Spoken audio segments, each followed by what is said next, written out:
Boa tarde, irmãos. Bom dia ou boa noite.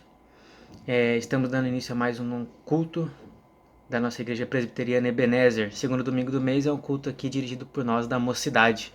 Espero que estejam todos bem aí com suas famílias, certo? E que estejam todos se cuidando e tudo mais, certo? Vamos dar início aqui ao nosso culto então, certo? Nosso primeiro momento nós vamos começar aqui com o Salmo de número 95, tá?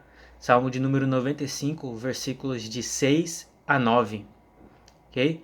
É o momento de iniciar o nosso culto no Salmo, então, 95, versículos de 6 a 9. Eu vou fazer a leitura e os irmãos me acompanhem aí, por gentileza. Bem? Salmo 95, versículos de 6 a 9. Vinde, adoremos e prostemo-nos, ajoelhemos diante do Senhor, que nos criou. Ele é o nosso Deus, e nós, povo do seu pasto e ovelhas de sua mão. Hoje, se ouvirdes a sua voz, não endureçais o coração como em Meribá, como no dia de Massá no deserto, quando vossos pais me tentaram, pondo-me à prova, não obstante terem vistos as minhas obras. Certo? Tire esse momento então para fazer uma oração pela nossa igreja, certo? Por tudo que nós temos passados aí, para que a gente possa voltar ao normal e podermos reunir por completo na nossa igreja. Certo? Após esse momento, vamos entoar aí o hino de número 4.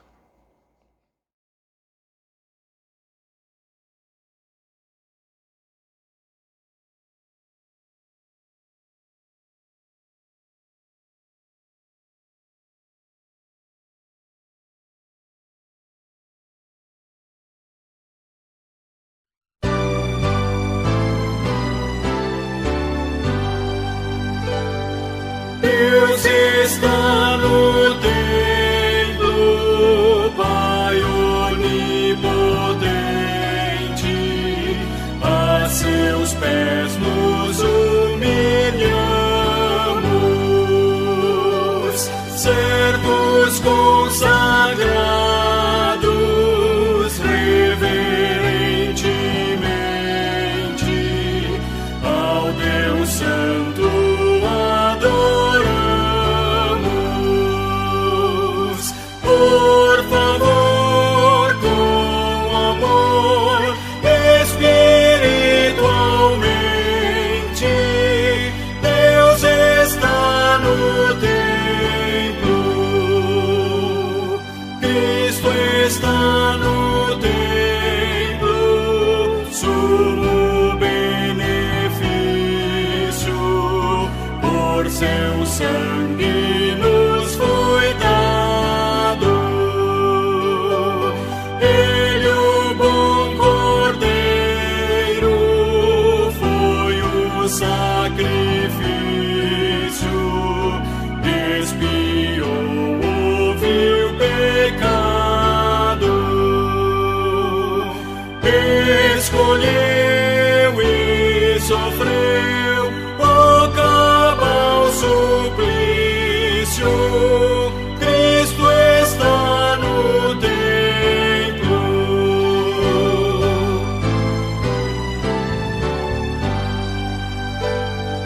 Tu que estás no templo, preceptor divino, e os corações habitas, tu paciente mestre, dá-nos teu ensino, aclarando as leis benditas. De prazer conhecer a graça infinita, sim, estás no templo. Amém.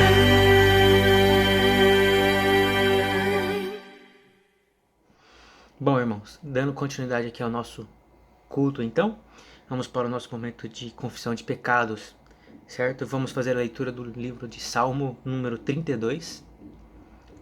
Salmo de número 32, versículos de 5 a 7. Certo? Eu vou fazer a leitura então e os irmãos me acompanhem. Salmo 32, versículos de 5 a 7. Confessei-te o meu pecado, e a minha iniquidade não mais ocultei. Disse: confessarei ao Senhor as minhas transgressões, e tu perdoastes a iniquidade do meu pecado. Sendo assim, todo homem piedoso te fará súplicas em tempo de poder encontrar-te, com efeito, quando transbordarem muitas águas, não o atingirão. Tu és o meu esconderijo, tu me perseveras da tribulação e me cercas de alegres cantos de livramento. Certo? Durante esse momento vamos fazer uma oração de confissão de pecados, certo? Faça essa oração você aí no seu quarto ou na sua sala, onde você estiver vendo este vídeo, certo? E após esse momento vamos entoar o hino de número 71.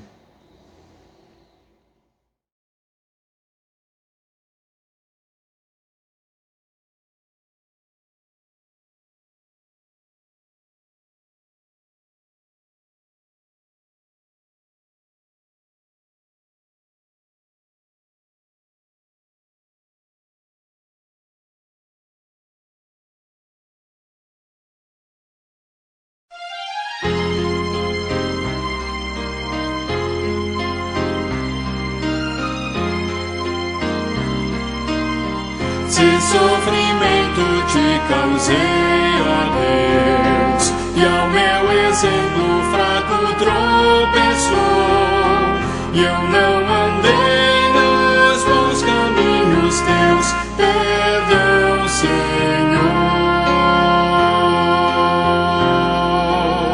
Se vão e fútil foi o meu falar, e amor ao meu irmão não demonstrei, ao sofredor eu não quis ajudar, perdão, Senhor.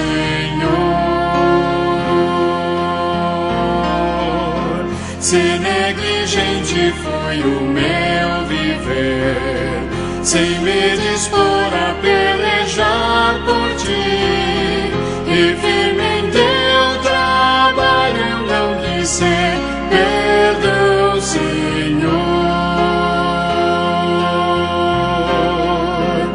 Escuta, ó Deus, a minha oração, e vem livrar-me do pecado vil, renova este pobre coração, amém, Senhor.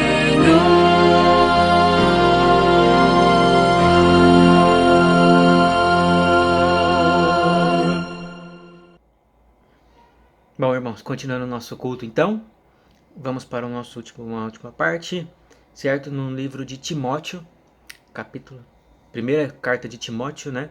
Capítulo 2, versículos de 1 a 3, certo? 1 Timóteo, capítulo 2, versículos de 1 a 3, certo? Eu vou fazer a leitura aqui e os irmãos, então, me acompanhem. Antes de tudo, pois, exorto que se use a prática de súplicas, orações, intercessões, ações de graças em favor de todos os homens, em favor dos reis e de todos os que se acham investidos de autoridade, para que vivamos vida tranquila e mansa, com toda piedade e respeito. Isso é bom e aceitável diante de Deus, nosso Salvador. Tire esse momento então para fazer uma oração, como o texto diz, por toda a autoridade investida por Deus, certo? Tire um momento também para fazer uma oração pela igreja Ebenezer, para que a gente possa voltar aí a se reunir de forma normal, como a gente estava acostumado, com todo mundo junto, todo mundo podendo estar próximo, tal, sem precisar aí seguir as regras de distanciamento que são pedidas pelas autoridades, certo? E que a gente possa voltar a ter um novo normal aí, né? Voltar como era antigamente, certo? Tire esse momento para fazer essa oração também por todos os membros da igreja Ebenezer, por todos aqueles pedidos de oração que são compartilhados no nosso grupo, certo? E depois, enquanto isso, a gente entoa o hino de número 129.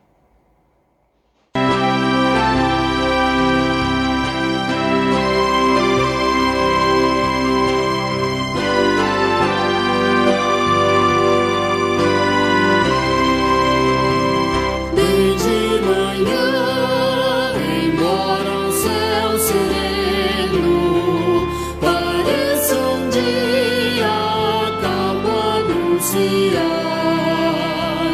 Vigiai, ora, o coração pequeno, temporal pode abrigar.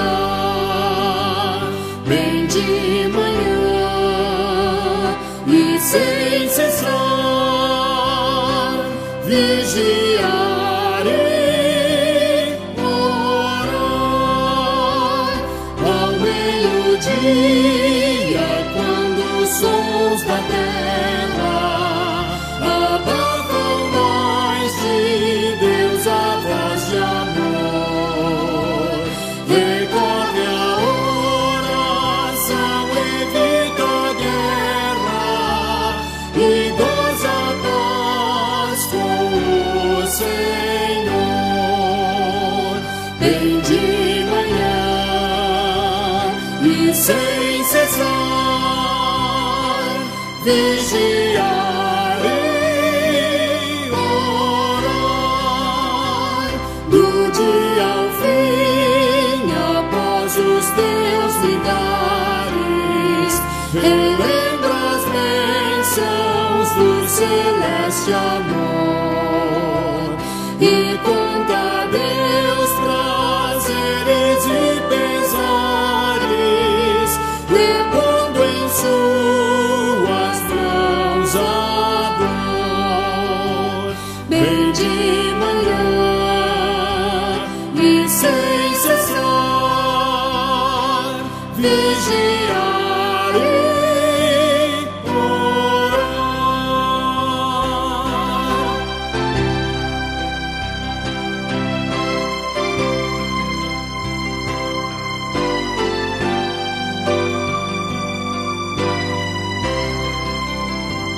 E sem cessar, vigia todo instante, pois o inimigo ataca sem parar. Só com Jesus em comunhão constante podemos sempre descansar. Bem de manhã e sem cessar, vigiarei, orar.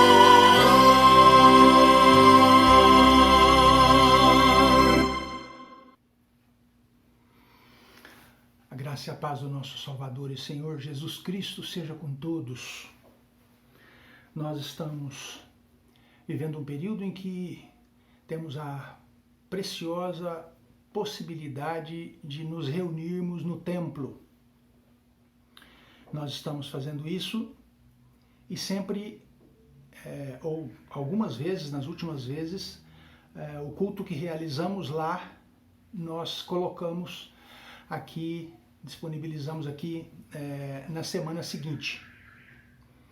O culto que nós realizamos na semana passada teve momentos administrativos com eleição de oficiais e por essa razão ele não teve uma forma mais adequada, mais apropriada para estar aqui. Por isso nós estamos gravando agora para postarmos ainda hoje à noite,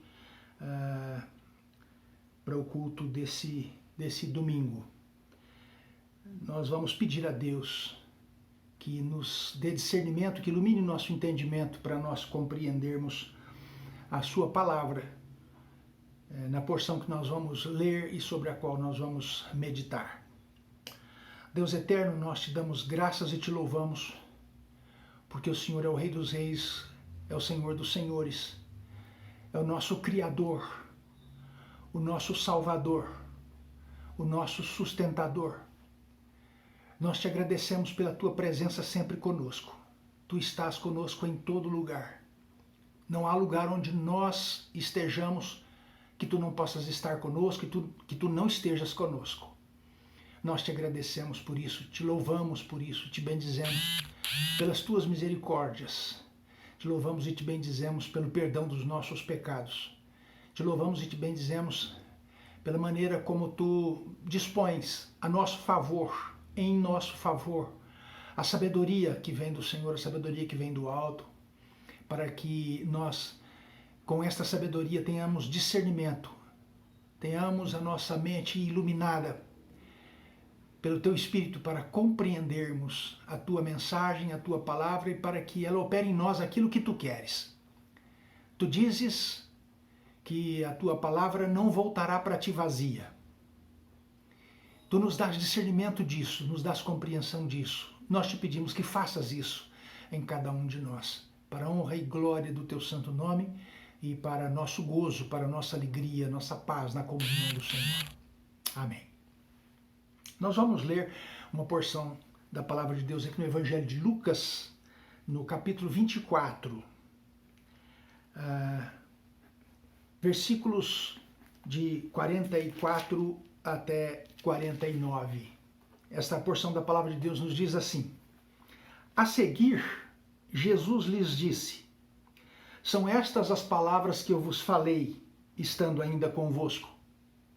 Importava se cumprisse tudo o que de mim está escrito na lei de Moisés, nos profetas e nos salmos. Então lhes abriu o entendimento para compreenderem as Escrituras e lhes disse: Assim está escrito, que o Cristo havia de padecer e ressuscitar de entre os mortos no terceiro dia, e que em seu nome se pregasse arrependimento para a remissão dos pecados a todas as nações, começando de Jerusalém. Vós sois testemunhas destas coisas. Eis que envio sobre vós a promessa de meu Pai. Permanecei, pois, na cidade, até que do alto sejais revestidos de poder. Esse trecho que nós lemos no final do Evangelho de Lucas está já no final, são os últimos versículos do Evangelho de Lucas, e se refere exatamente a uma conversa de Jesus com os seus discípulos reunidos em Jerusalém, quando ele, tendo ressuscitado, andou a caminho de Emaús junto com 2 discípulos, e depois de revelar-se a eles e de dar-lhes entendimento, Jesus Cristo desapareceu da presença deles. E eles que haviam insistido com Jesus para que Jesus permanecesse com eles ali em Emaús, porque já era tarde, não era mais dia, a noite já havia caído, eles convidaram Jesus para estar conosco, com eles, e quando Jesus Cristo tomou o pão e partiu o pão, então eles o reconheceram, e ao o reconhecerem, imediatamente Jesus desapareceu da sua presença, e eles voltaram correndo para Jerusalém, foram dar notícia aos discípulos, ao colegiado apostólico, aos irmãos apóstolos que estavam em Jerusalém e estavam ali reunidos. E estando eles ali reunidos, Jesus apareceu no meio deles, e isso que nós acabamos de ler acontece exatamente quando Jesus Cristo fala com esses discípulos reunidos ali. Na caminhada de Jesus, indo para Emaús, Jesus se põe ao lado de 2 discípulos que estão a caminho, e eles estavam entristecidos por causa das coisas que haviam acontecido naquele final de semana. E então Jesus Cristo, aproximando-se deles, pergunta sobre o que eles vinham conversando, e eles dizem: nós estamos conversando sobre todos os últimos acontecimentos em Jerusalém. Aí Jesus pergunta: mas quais acontecimentos? Eles respondem para Jesus: mas será que tu és o único que, vindo de Jerusalém, não sabes quais foram as coisas que aconteceram em Jerusalém? E aí eles falam a respeito do que havia acontecido com Jesus, como ele havia sido morto, como ele havia sido sepultado. E agora eles que tinham esperança de que ele, Jesus, fosse o Salvador de Israel, que trouxesse a remissão, a libertação a Israel, agora estavam sem esperança, porque já aquele dia era o dia em que eles sabiam que Jesus havia prometido que ressuscitaria, mas ele ainda estava sumido, ninguém sabia onde ele estava, o corpo dele havia desaparecido do sepulcro, eles não sabiam o que estava acontecendo. Então Jesus Cristo começou a expor, a dizer a eles tudo o que as Sagradas Escrituras dizem a seu respeito, começando por Moisés, a lei, passando por todos os profetas, todas as Escrituras. Nesse momento, quando a Bíblia se refere às Escrituras Sagradas, está se referindo ao Antigo Testamento, os livros do Antigo Testamento, porque o Novo Testamento não havia sido registrado ainda. Tudo aquilo que está registrado no Novo Testamento estava sendo vivenciado por estas pessoas naquele momento. Na realidade, quando Jesus Cristo morreu e ressuscitou, segundo as informações que nós temos e considerando do ponto de vista lógico, nada do Novo Testamento ainda havia sido escrito. Só um pouquinho mais tarde é que começam a ser feitos os registros de todos os acontecimentos que nós encontramos hoje nos 27 livros que compõem o Novo Testamento da nossa Bíblia Sagrada, que é a Palavra de Deus. Então, Jesus Cristo expôs aos discípulos, a esses dois homens que iam a caminho de Emaús, tudo que as Escrituras Sagradas diziam a respeito dele. Claro, eles conheciam as Escrituras Sagradas, então eles se lembraram de tudo aquilo que Jesus Cristo estava falando. E Jesus Cristo abriu o entendimento deles para que eles compreendessem realmente e percebessem o que estava acontecendo. Quando isso acontece, eles ficam maravilhados, mas eles não veem mais Jesus, então eles voltam correndo para Jerusalém e vão contar para os discípulos lá em Jerusalém tudo o que havia acontecido. E a esses discípulos de Jerusalém reunidos, Jesus Cristo aparece. Jesus Cristo aparece no meio deles e este texto que nós lemos aqui se refere exatamente a esta aparição de Jesus e a esta conversa de Jesus com os discípulos que estavam ali reunidos. Hoje, segundo domingo do mês de dezembro, nós sabemos que várias igrejas de confissões semelhantes, igrejas cristãs, mas de confissões semelhantes, comemoram em datas diferentes durante o ano o Dia da Bíblia. Nós, da Igreja Cristã Reformada, comemoramos no segundo domingo de dezembro, nós celebramos o Dia da Bíblia no segundo domingo de dezembro. É um dia em que, como todas as datas comemorativas, nós damos ênfase e nos lembramos, recordamos e praticamos atos que estão relacionados com aquilo que é essencial e de que nós estamos nos lembrando. Do mesmo modo como nós fazemos com o Natal, fazemos com a Páscoa, com o Dia das Mães, Dia dos Pais e assim por diante, né? Mas é importante nós compreendermos que não pode. Um cristão não pode, de maneira nenhuma, viver um ano todo para só pensar e considerar no segundo domingo de dezembro o dia da Bíblia. Para o cristão, o dia da Bíblia tem que ser todo dia. Cada um de todos os dias do ano precisa ser o dia da Bíblia. Por uma razão muito simples, a Bíblia é a palavra de Deus. Não há ciência que prove isso. Existem argumentos corroborativos. Existem evidências, existem pareceres, existem declarações, mas prova, não há prova. Além do testemunho do Espírito Santo que testifica conosco de que a Bíblia é a palavra de Deus. E isso é extremamente importante e necessário, porque se eu creio em Deus, com base em que eu creio em Deus?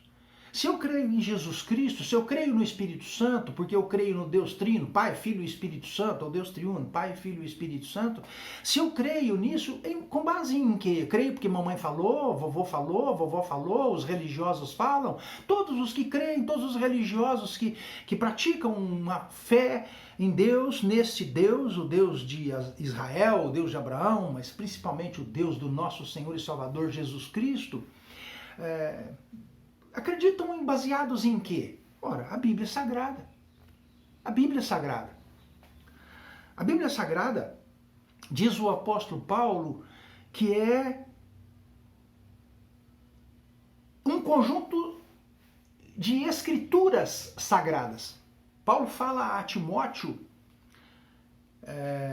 sobre a importância dele considerar e crer e se dedicar ao conhecimento da Bíblia Sagrada, da Palavra de Deus, das Escrituras Sagradas, dizendo assim: toda Escritura é inspirada por Deus e é útil para o ensino, para a repreensão, para a correção, para a educação na justiça, a fim de que todo homem de Deus, ou toda pessoa, todo ser humano que crê em Deus, homem, independentemente de ser homem ou mulher, uma pessoa humana, para que seja perfeito e perfeitamente habilitado, ou seja, aperfeiçoado, de tal maneira a estar pronto, apto, habilitado para a prática de toda boa obra.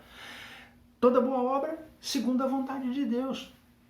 Deus nos ensina na sua palavra como Ele quer que nós vivamos. Ele nos ensina toda a verdade a respeito dele, a verdade a respeito de nós, nos ensina e nos faz, pelo testemunho do Espírito Santo, reconhecer que nós somos pecadores.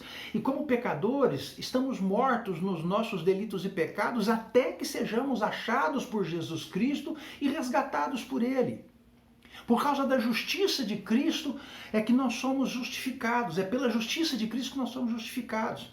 Pela ação do Espírito Santo nós somos regenerados, quando Ele nos faz nascer de novo e faz de nós novas criaturas, como está escrito lá no Evangelho de João, no capítulo 3, no versículo, na conversa toda de Jesus com Nicodemos, o que nos faz compreender o que está escrito no versículo 16 do mesmo capítulo 3. Que Deus amou o mundo de tal maneira que deu seu Filho unigênito para que todo aquele que nele crê não pereça, mas tenha a vida eterna. Ora, tudo isso são ensinamentos da palavra de Deus. É extremamente importante que nós conheçamos a palavra de Deus e que a conheçamos bem. As pessoas que creem em Deus, creem que a Bíblia é a palavra de Deus, precisam conhecê-la. Porque não faz sentido eu dizer que creio em algo se eu não conheço. Eu creio na Bíblia, mas o que você crê na Bíblia? Aí eu não sei dizer o que eu creio? Então, sem conhecer, é incoerente eu dizer que creio. Do mesmo modo, para quem não crê, aqueles que negam a Bíblia, que não acreditam na Bíblia, não acreditam que a Bíblia é a palavra de Deus, não acreditam na veracidade da Bíblia, não acreditam em toda medida e todo aspecto espiritual daquilo que a Bíblia fala e daquilo que na Bíblia nós aprendemos. Quem não acredita também precisa conhecer. Também precisa conhecer. Para quando disser que não acredita e que não aceita, saiba o que é que não aceita, saiba no que é que não acredita. É incoerente e eu considero que até é estúpido eu dizer que acredito ou que não acredito na Bíblia sem conhecê-la. Aliás, não é só com relação à Bíblia, com relação à opção de outras coisas. Mas a Bíblia diz respeito à nossa vida. O conhecimento daquilo que a Bíblia nos ensina nos orienta e nos dirige para uma vida de comunhão com Deus, para uma vida de obediência a Deus, de submissão a Deus, para a glória de Deus, porque nós fomos criados para isso, e na própria Bíblia que Deus diz isso, e para o nosso gozo. Se nós vivemos para a glória de Deus, nós temos gozo nisso, nós temos prazer nisso. É na Bíblia que nós aprendemos que nós devemos nos agradar do Senhor. Lá no Salmo 37, no versículo 4, está escrito: agrada-te do Senhor e Ele satisfará os desejos do teu coração. No versículo 5 está escrito: entrega teu caminho ao Senhor, confia nele e o mais Ele fará. Então, é tão importante nós conhecermos a Bíblia porque nós precisamos vivê-la, nós precisamos praticá-la.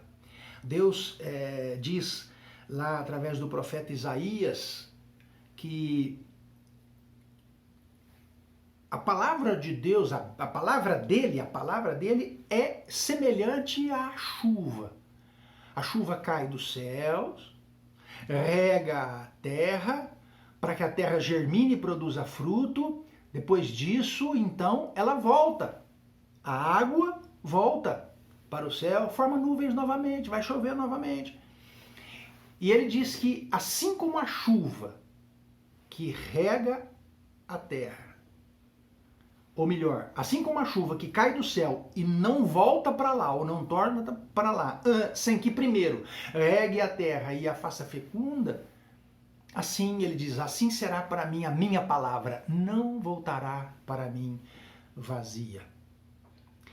Mas para que a palavra volte de Deus, de nós para Deus, e não volte vazia, ela realiza algo em nós. A palavra de Deus é viva e ela nos vivifica.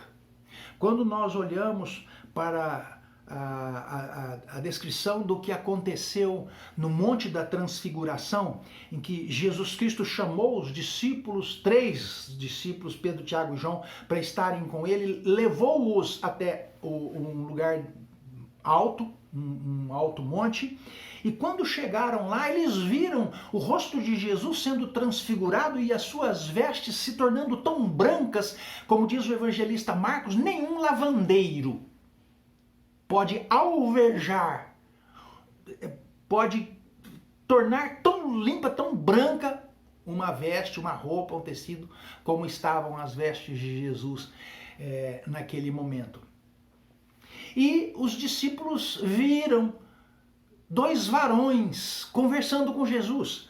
Diz-nos o texto bíblico que eram Moisés e Elias.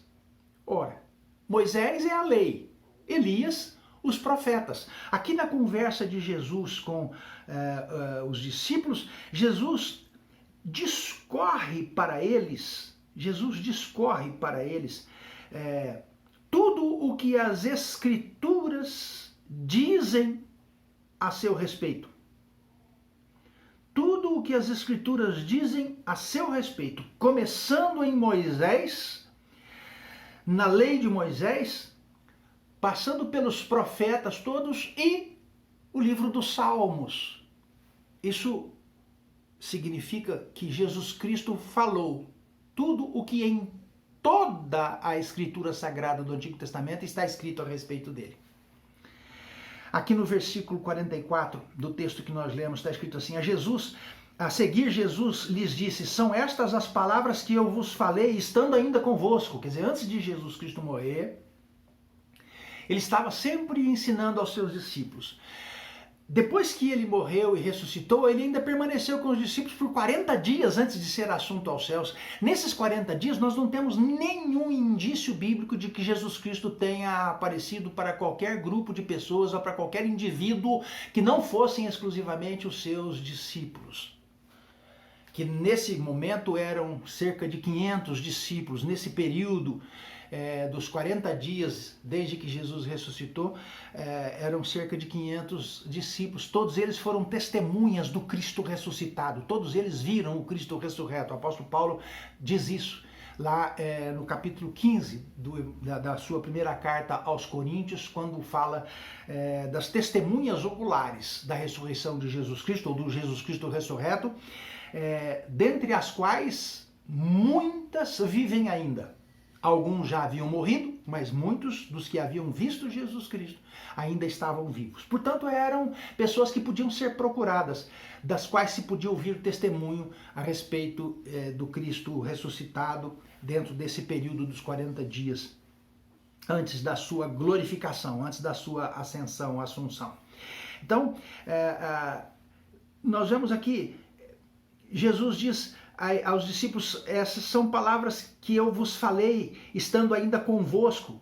Importava que se cumprisse tudo o que de mim está escrito na lei de Moisés, nos profetas e nos salmos. O que os 3 discípulos veem lá no Monte da Transfiguração são Moisés, Elias conversando com Jesus. Isso aponta para nós a identificação que existe na pessoa de Jesus Cristo com toda a lei de Moisés, com tudo o que todos os profetas disseram, que é representado por Elias, mas que agora Moisés e Elias, não estando em vida, porque eles haviam vivido já há muitos anos, há muito tempo, né? Mas Jesus Cristo agora tem em si tudo aquilo que Moisés fala a respeito dele, que Elias fala a respeito dele, ele é o cumprimento de tudo. E Jesus Cristo é o centro de toda profecia no Antigo Testamento e é o centro de toda a realização histórica daquilo que está anunciado a respeito dele por meio da lei de Moisés, por meio dos profetas e nos Salmos.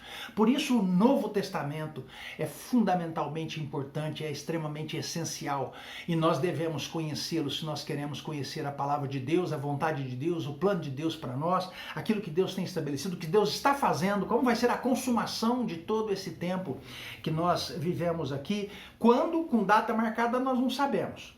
Isso, Jesus Cristo diz que Deus reservou esse momento, esse período, essa data pela sua exclusiva autoridade.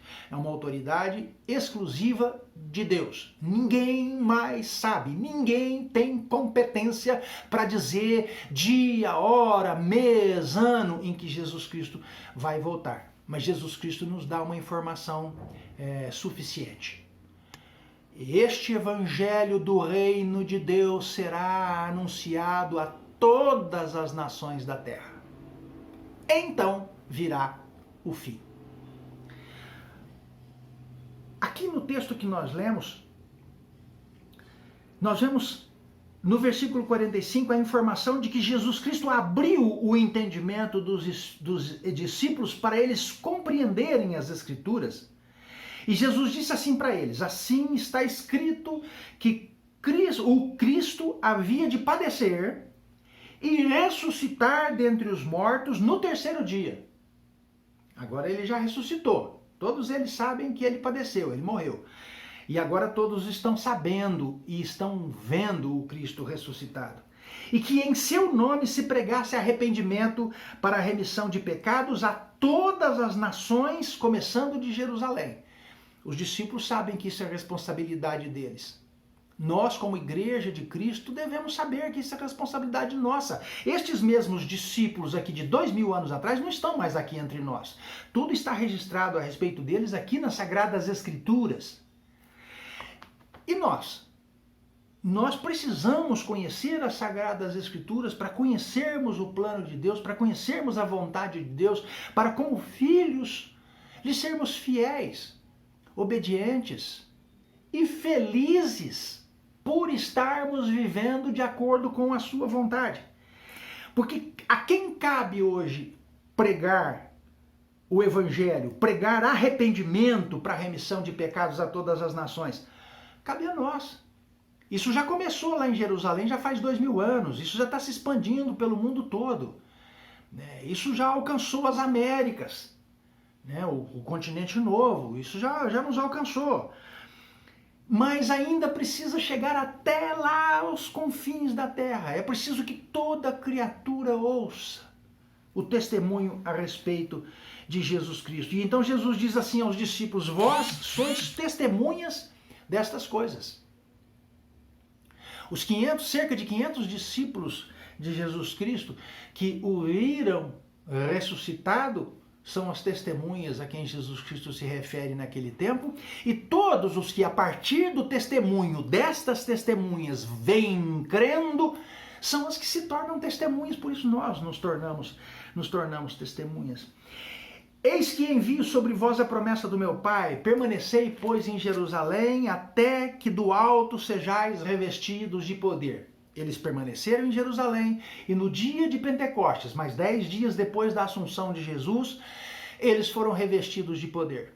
Em Atos dos Apóstolos, no capítulo 8, está escrito logo depois da morte de Estevão, que por causa da perseguição que sobreveio à igreja, todos saíram de Jerusalém e foram andando pelas províncias de Samaria, da Judéia, da Galileia, pregando o evangelho e Deus operando sinais e maravilhas através deles, e muitos foram crendo e sendo batizados em nome de Jesus. Depois Pedro vai com os apóstolos para impor as mãos sobre estas pessoas que haviam crido, para que elas recebessem o Espírito Santo e assim por diante. Ora, o que nós observamos aqui é que Jesus Cristo está dizendo que toda a verdade a respeito dele e que precisava ser compreendida, reconhecida, enxergada com clareza pelos seus discípulos, era o que estava nas Escrituras Sagradas. A lei de Moisés, todos os profetas e os salmos. Hoje, não é diferente. A Bíblia não é menos importante para nós hoje. Muitas pessoas religiosas acreditam nas suas crenças, não acreditam na Bíblia. Acreditam em ideias que elas mesmas construíram, em expectativas que elas criaram para si. Expectativas que não podem de maneira nenhuma ser colocadas de modo análogo às promessas de Deus. As promessas que Deus fez, todas se cumprem, mas as expectativas que nós construímos a respeito do que nós achamos que Deus faz maravilhosamente, não tem que se cumprir. Não tem que se cumprir de maneira nenhuma, não foi Deus que prometeu.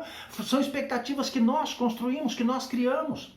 Mas quando nós acreditamos nas promessas de Deus, na sua palavra, então nós podemos ter a certeza de que todas elas serão cumpridas. Todas elas serão cumpridas.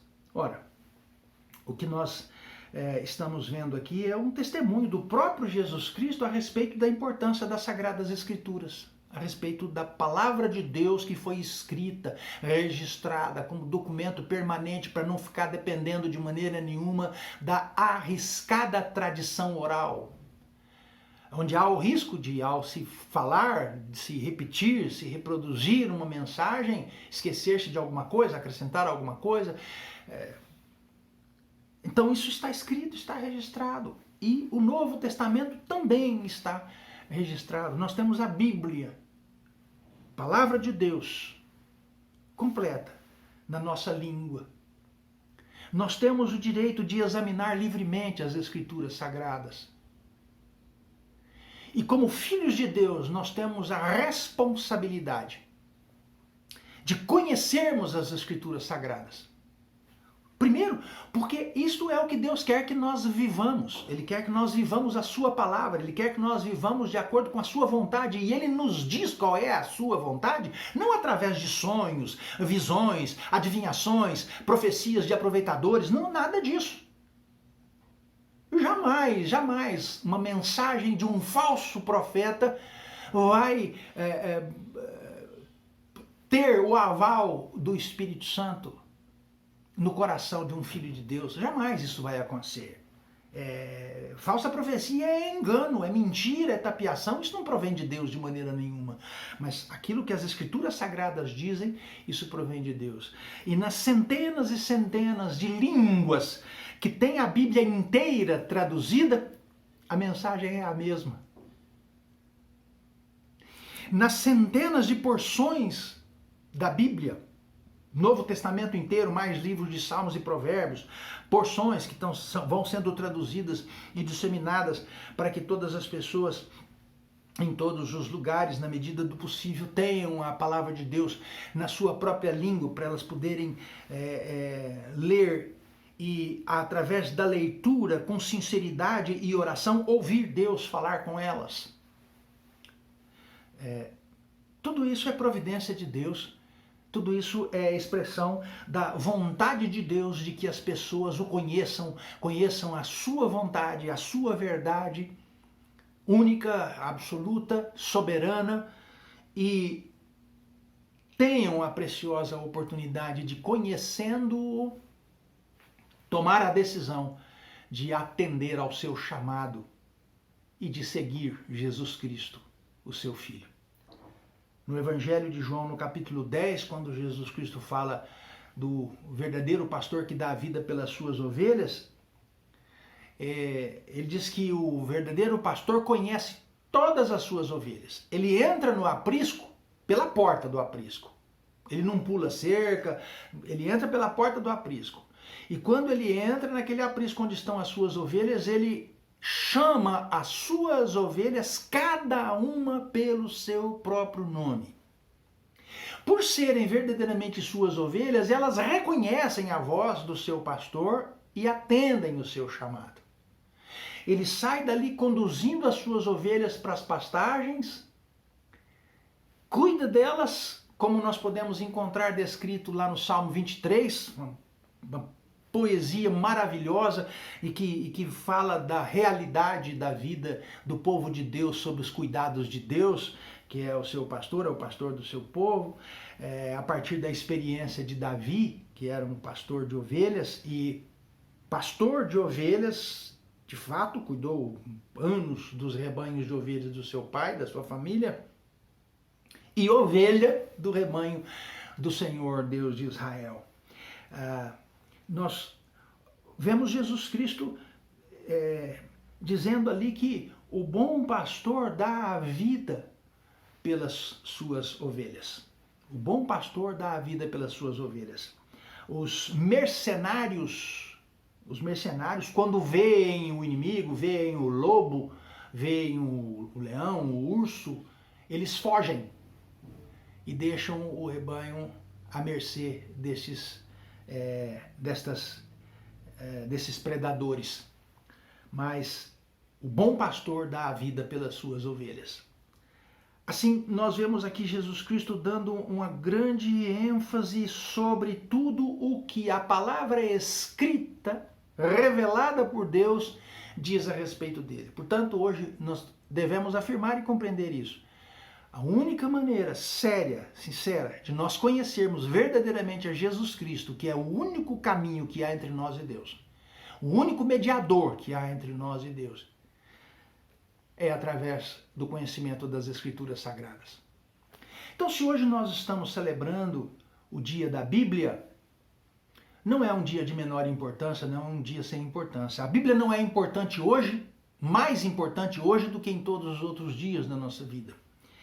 Mas já que nós celebramos hoje o dia da Bíblia, nós devemos nos lembrar de que é algo extremamente importante que nós estamos celebrando, e celebrar a Bíblia com a lembrança e a certeza de que ela é a palavra de Deus é algo essencial, é algo profundamente necessário e suficiente para nós, mais uma vez, dizermos que ela deve ser tudo o que ela é de fato para nós todos os dias da nossa vida. É a palavra de Deus, pois que nós a tratemos assim todos os dias da nossa vida. Deus fala com o seu povo através dela, pois que nós ouçamos Deus falar conosco todos os dias da nossa vida. Deus instrui os seus filhos através dela, pois que nós ouçamos, recebamos as instruções de Deus através da sua palavra todos os dias. E que aprendamos a fazer isso com gozo, com prazer, com desejo sincero, como o salmista, lá do Salmo 1, quando ele diz: o meu prazer está na lei do Senhor e na sua lei medito de dia e de noite. Como o salmista que escreve o Salmo 119, o salmo mais longo da Bíblia, desconhecido por muitas pessoas por pura preguiça de ler, por ser um salmo tão longo. Leia de 8 em 8 versículos, o salmo é composto assim, são 22 partes de 8 versículos cada parte, em ordem, cada parte começa com uma letra do alfabeto hebraico, seguindo a sequência das letras do alfabeto. São 22 letras no alfabeto hebraico, por isso o Salmo 119 tem 22 partes de 8 versículos cada uma. Leia uma parte de 8 em 8 versículos, cada uma delas tem uma ideia completa exatamente a respeito da lei do Senhor, da palavra do Senhor, da vontade do Senhor, dos princípios do Senhor, dos preceitos do Senhor, que são tão preciosos. Que Deus nos ajude, que nós queiramos esta ajuda de Deus, o ensinamento de Deus, para vivermos em comunhão com Ele como Ele quer. E a ajuda de Deus para que nós consigamos viver isso. Que Deus nos ensine a vivermos em comunhão íntima com Ele e que Deus nos ajude a vivermos em comunhão íntima com Ele. A verdadeira comunhão por meio do conhecimento que se constrói através da leitura da sua palavra, com o desejo sincero de aprender para viver, aprender para praticar. E vivendo na prática, que nós sejamos verdadeiras testemunhas das verdades que nós encontramos aqui para proclamarmos a outras pessoas, cumprindo assim a vontade do Senhor, que Ele mesmo nos ensina e nos diz aqui na sua palavra. Deus nos ajude, Deus nos abençoe assim, ensinando-nos e socorrendo-nos na nossa fraqueza, para que nós saibamos remir o tempo, para que nós não sejamos negligentes no que diz respeito a tudo que nós precisamos aprender da sua palavra para viver de acordo com a sua vontade, para que o nosso coração transborde de paz. Amém. Deus eterno, nós te suplicamos, cuida de nós assim, Senhor, em toda parte, em todo lugar. Que todas as pessoas sempre tenham alguém próxima que as ajude a conhecer se não conhecem, a lembrar se porventura se esqueceram de tudo o que tu queres para a nossa vida, queres para cada um de nós, de tudo que tu queres ser para nós e que nós saibamos que tu és, e de tudo que tu queres que nós vivamos, cumprindo-se assim a tua vontade de glorificarmos o teu nome e de encontrarmos nisso o verdadeiro gozo da vida com a rica esperança da vida eterna em Cristo Jesus. Dá-nos, ó Deus, que nós não nos esqueçamos de maneira nenhuma e que nós compartilhemos uns com os outros aquilo que sabemos sobre a importância de conhecermos e vivermos a tua palavra todos os dias. Em nome de Jesus que nós oramos, porque Ele é a palavra viva. Testemunho que nós vemos na descrição do que acontece no Monte da Transfiguração, testemunho que nós